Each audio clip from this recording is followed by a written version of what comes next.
Hi, I'm Charlie and Beck, and I'm looking for some great gaming deals so I can buy cheap games for people for Christmas. Why?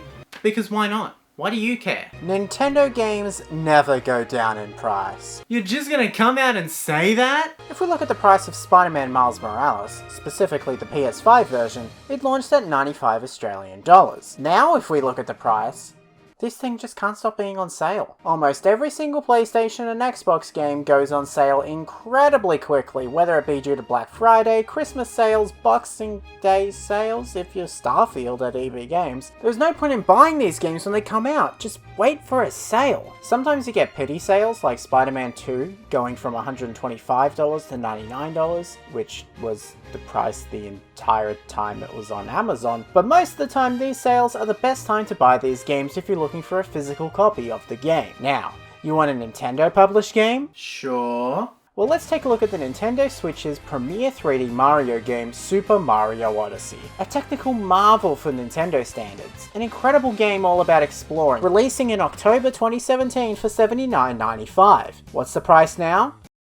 God damn. Nintendo games, you may as well get them the day they come out. Unless it's something like Mario plus Rabbids Kingdom Battle and Sparks of Hope, which is published by Ubisoft, making the price go down to as cheap as physically possible to try and get you to play these games, Nintendo games just never go down. It's the same digitally too. So if you're looking to get a Nintendo game, just get a pre-owned copy. However, if you're going to go for older video games, there's no better place to try than second-hand places and retro video game stores. In Australia, specifically Melbourne, Australia, we have some of the worst retro video game stores in terms of prices. None of them compete against each other, so we have them selling Mario Party 4 for $125 and Mario Party 5 for $100. I wonder what makes Mario Party 4 so different from Mario Party 5. But you're looking for good deals on modern games, aren't you? The Epic Game Store.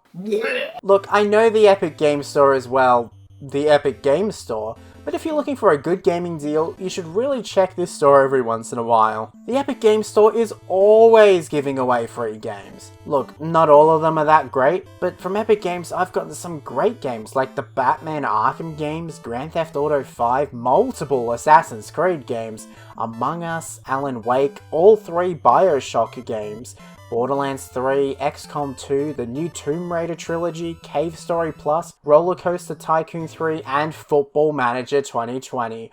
Oh, thank God. If you're ever looking to play some amazing games, honestly, the Epic Games Store is the best deal in gaming by far, because you don't need a subscription to anything. You don't need to spend any money. To get an Epic Games account, it's free. I mean, you have to pay for the computer, but you know. I've never spent any money on the Epic Games Store whatsoever. All I've done is download all of these free games. I may never play well over half of these games, and I would prefer to have them physically, but it's truly one of the best gaming deals ever. But I get it, you're a console gamer.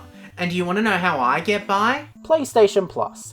The paid subscription in order to play PlayStation games online actually gives you 3 games every month for free. There's also higher tiers that gain you more access to some newer games alongside an even higher tier that gives you classic PlayStation 2, PSP and PlayStation 1 games. But if you're looking to go off some of the free games off of PlayStation Plus, they're not terrible. Look, this deal was much better if you were an early adopter of the PS5 and got several PS4, like major PS4 games for free, like God of War and Fallout games, which I luckily got to take advantage of. But even still, I've gotten some pretty alright games for the monthly games. Several Call of Duty games, as in modern Call of Duty games, Fall Guys before it was free, Persona 5 Strikers, Tony Hawk's Pro Skater 1+2, and more.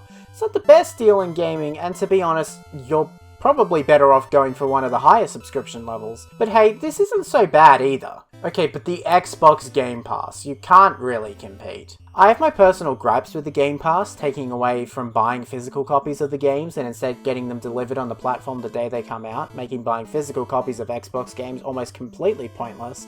But if you're looking for a cheap collection of Xbox games from across all Xbox consoles, then my god, this is exactly what you want. Playing Disneyland Adventures, Sunset Overdrive, Halo, Minecraft, and more, it's the perfect package for any Xbox player. But it gets even better. Xbox Game Pass is also on PC, so let's take a look at the offerings. They're pretty much the same games you'd find on the Xbox version. Look, I like playing games on PC as much as the next guy, but does Microsoft really think I'm gonna play Disneyland Adventures on the PC? I mean, it's cool we have almost all of the Fallout games. It's quite impressive, actually. And almost every Halo game, except for 5. It's probably a good deal if you're interested in these games. But does Solitaire really count as being a part of Xbox Game Pass? So let's take a look and see what Nintendo has for their online subscription.